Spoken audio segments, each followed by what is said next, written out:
Today I'm going to read an Inuit folk tale called On the Shoulder of a Giant.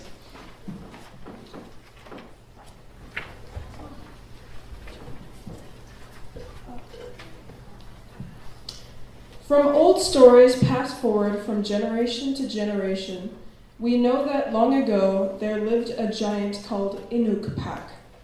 Inuit was huge, even for a giant.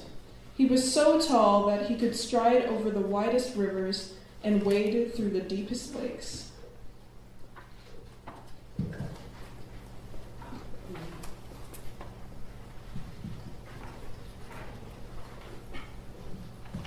When Inuit decided to travel, he could walk from one end of the Arctic to the other in just a few days. When he arrived at a coast, he would wade far out into the sea to hunt for whales. Even if he walked out very far, the seawater would never come up past his knees.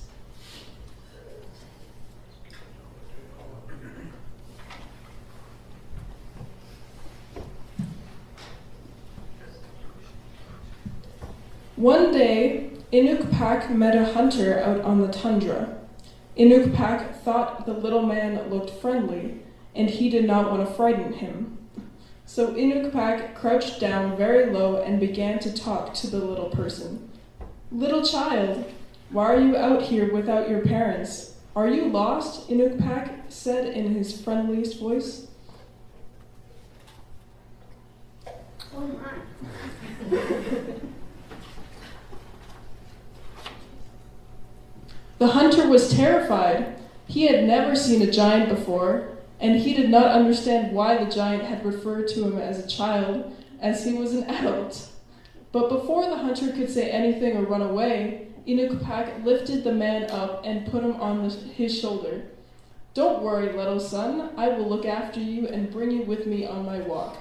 And before the hunter could say a word, Inuit started walking. The hunter did not want to go on a walk, but what could he say to the giant?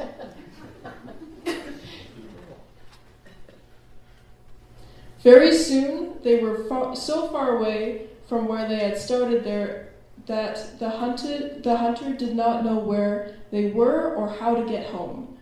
The hunter looked around for anything he could recognize, but everything looked strange. Eventually, the hunter saw a lake so big that he could not see the other side. In fact, it was not a lake at all. It was the sea. The hunter lived inland, and he had never seen the sea before, so he did not recognize it for what it was. Inuit took the hunter off his shoulder and held him close to his face so they could talk. "I'm going to catch a sculpin for us to eat," the giant said. "But I don't think I should bring you into the water with me. You are too small, and if you fall into the water, I might not be able to find you. I have never had a little son before, and I don't want to lose you." The hunter wanted to explain to Inuit that he was not a child, and that he did not need anyone to adopt him. But what could he say? He was so far away from where he lived, and he was not sure how to get home. So the hunter decided he should not upset Inuit, and he just said, "Okay." Inuit put the hunter on a pile of rocks and then waded far out into the sea. The man watched the giant stand motionless in the water for some time. Suddenly, Inuit plunged his hand into the sea and pulled out a huge whale. "I got a sculpin! I got a sculpin!" Inuit yelled. Inuit came running back to the beach, and his quick steps caused huge waves to form. The little hunter tried to get out of the way, but the water was too fast and he was covered by the huge wave. When Inuit got to the beach, he looked around but did not see his little son. Little son, where are you hiding?" Inuit called. Eventually, Inuit noticed the little hunter lying in a big puddle of salt water. Inuit laughed and said, There you are! You should not have played in the water. Now your caribou clothing is soaked. But don't worry, I've caught us a sculpin, so we will sleep with full bellies tonight. The hunter wanted to tell the giant that he had not been playing in the water. He also wanted to explain to Inuit that he had caught a bowhead whale and not a sculpin.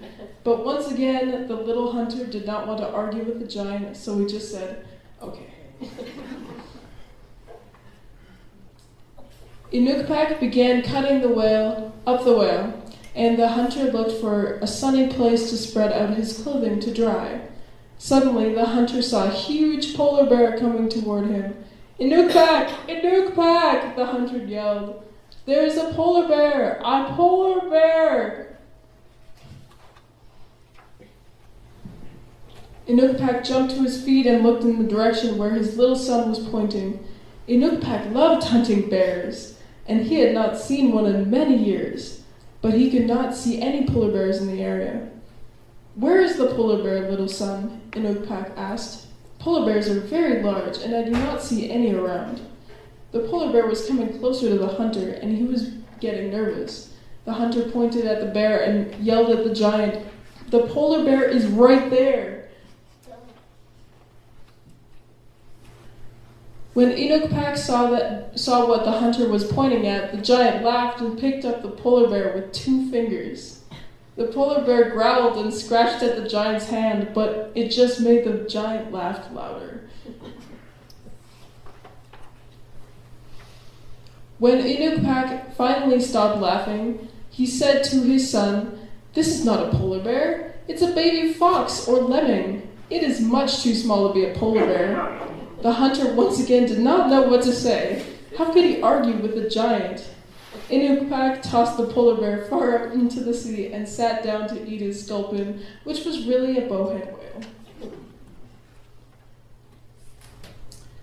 After eating all he could, Inuit laid down on the tundra and stared up at the sky. He took off his sealskin boots and placed them on the ground beside him. Good night, little son. You can sleep in my boot. It will keep you dry if it rains. Then Inuit yawned and fell asleep. The hunter sat inside the boot and thought about his day. He had started out looking for caribou on the tundra, and now he was the son of a giant by the sea coast. The hunter thought about running away, but he didn't know where he was or how to get home. The giant seemed kind, so the hunter decided to stay with Inuit and travel with him. In time, the giant and the hunter became good friends, and the 2 of them traveled all across the north and had many adventures together. And that's why in every region in the Arctic you can find stories about a huge giant who adopted a human.